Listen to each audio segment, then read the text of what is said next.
പ്രകാശമേ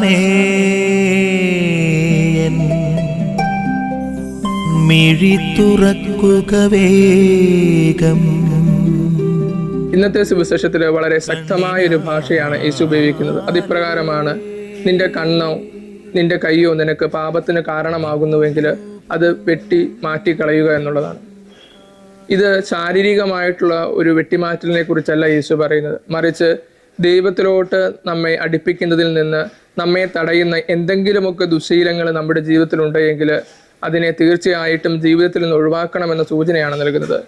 ഈ ഒരു വചനഭാഗത്തെ വ്യാഖ്യാനിക്കുമ്പോൾ സഭാപിതാവായിട്ടുള്ള വിശുദ്ധ ജോൺ ക്രിസോസ്തോം പറയുന്നത്, ഇത് ശരീരത്തെ വെട്ടിമുറിക്കുന്നതിനെ കുറിച്ചല്ല മിശിഹ പറയുന്നത്, മറിച്ച് ദൈവവുമായിട്ട് നമ്മളെ അകറ്റുന്ന എന്തെങ്കിലും ശീലങ്ങൾ ജീവിതത്തിലുണ്ടെങ്കിൽ അതിൽ നിന്ന് മാറി നടക്കുവാനായിട്ടാണ് ആവശ്യപ്പെടുന്നത്. നമുക്ക് ഇന്നത്തെ ദിവസം ചിന്തിക്കാം, നമ്മളെ ദൈവത്തിൽ നിന്ന് അകറ്റുന്ന എന്തെങ്കിലും ശീലങ്ങൾ നമ്മുടെ ജീവിതത്തിലുണ്ടോ? എന്തെങ്കിലും കൂട്ടുകെട്ടുകൾ നമ്മുടെ ജീവിതത്തിലുണ്ടോ? അല്ലെങ്കിൽ എന്തെങ്കിലും കാഴ്ചപ്പാടുകൾ നമ്മുടെ ജീവിതത്തിലുണ്ടോ? ഉണ്ട് എങ്കിൽ അത് വെട്ടിമാറ്റിക്കളയുക. അപ്രകാരം ദൈവത്തിലോട്ട് കൂടുതൽ അടുത്ത് നീങ്ങുക.